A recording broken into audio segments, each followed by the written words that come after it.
Hey, good morning. So recently I was facing a problem with my motorcycle and I will talk more about it in this video.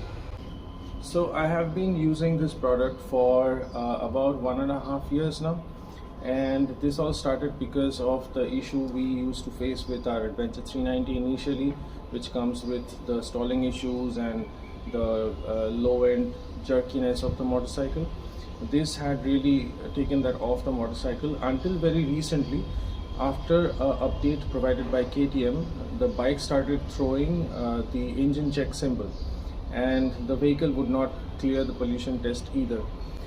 So I reached out to the RaceDynamics guys, and they quickly came back to me saying, talking about the problem, asking me about the different error codes that was throwing up: high voltage lambda or lambda high voltage, something like that. So that refers to an issue with the lambda sensor on the vehicle, which is the O2 sensor. I reached out to the guys. They said that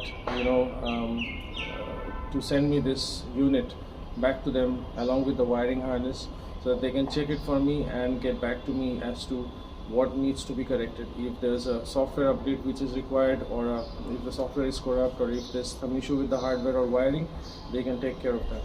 So I sent them the product, they received it, and within 2 to 3 days of testing, they sent me a replacement. This is the replacement unit that I'm holding. I'm going to install it on my motorcycle. So I realized that earlier when I installed FuelX 1.5 years back, I did not make a video, and a lot of you reached out to me about the video, how it can be installed, whether it can be done at home. It can absolutely be done at home, and I'm going to show you how. There is a recent change that they have done with the FuelX, not with the unit though, but with the wiring. Let me show you. So when I was using the previous FuelX unit, the wiring just connected directly to the lambda sensor, and that's it. You did not need to do anything else. However, for this new wiring that they have provided, it comes with an additional ground connector. So you need to connect these two ends, bypass the stock lambda sensor with these two connectors, and with this extra connector, this needs to go to the battery ground. So let's go with the installation, and let's see how it goes.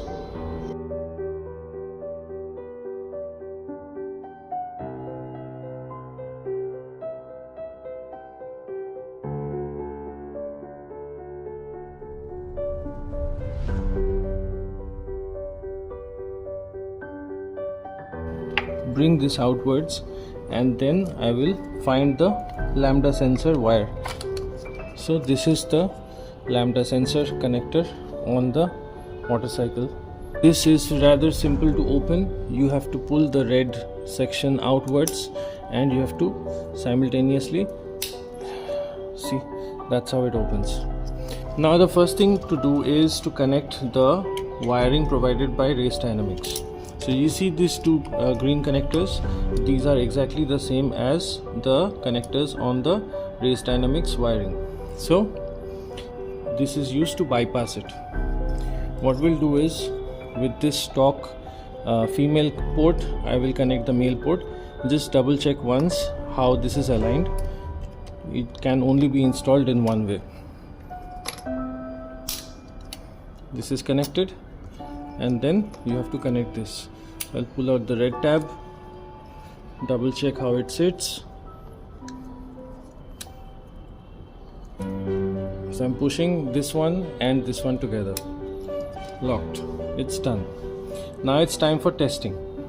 In order to check if everything is working fine, we will take the other end of the connector and we will connect it with the FuelX unit.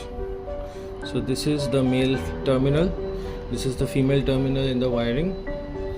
Again, double check for this tab and the tab over here. It can only be installed in one way, so that it locks, and it's done, secure. Now you can leave the unit anywhere you want. You need to disconnect the battery negative. This is the battery negative, this is the positive.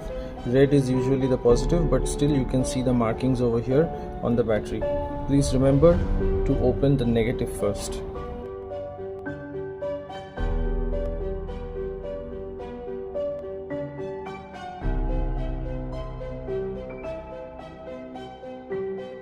Done for the moment, and now it's time to check.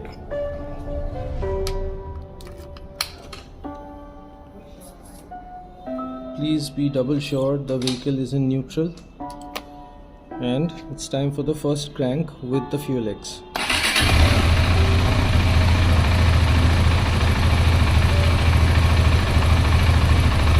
Look how stable it looks. And you also need to double check if this is blinking. Let me show you.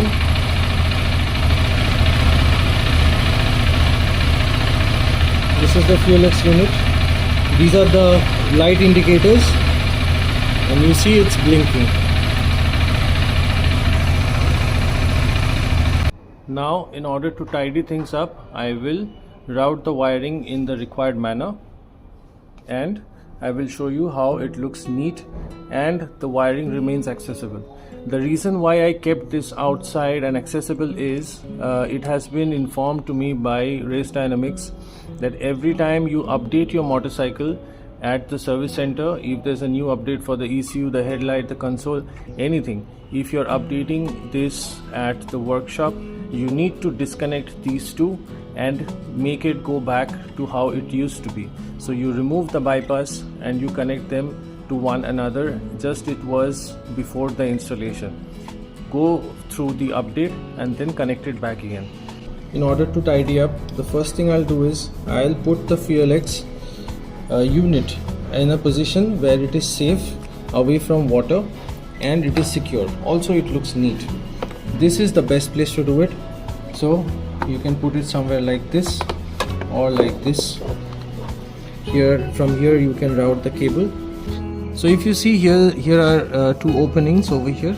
You can use this and the zip tie to connect the FuelX. You can do it. There we go, the sound of success. So I need to pass the wiring through this portion and then this portion, okay, and then I will tuck it neatly from here. Let me do a time lapse.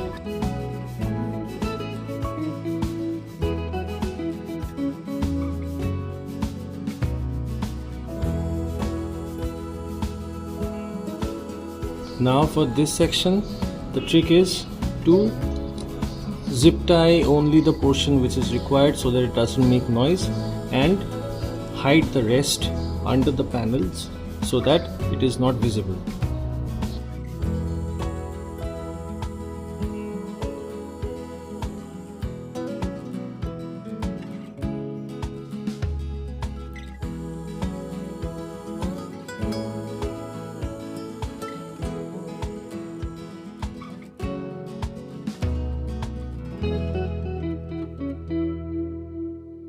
There is the FuelX.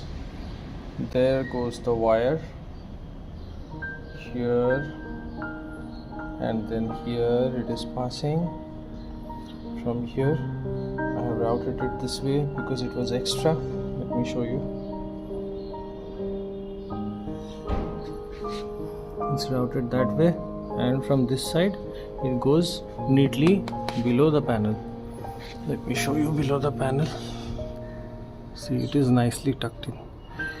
It is not visible from outside, but it is absolutely available for quick access.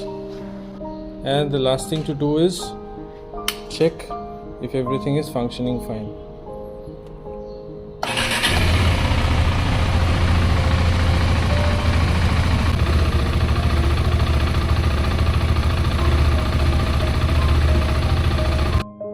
So that's about everything.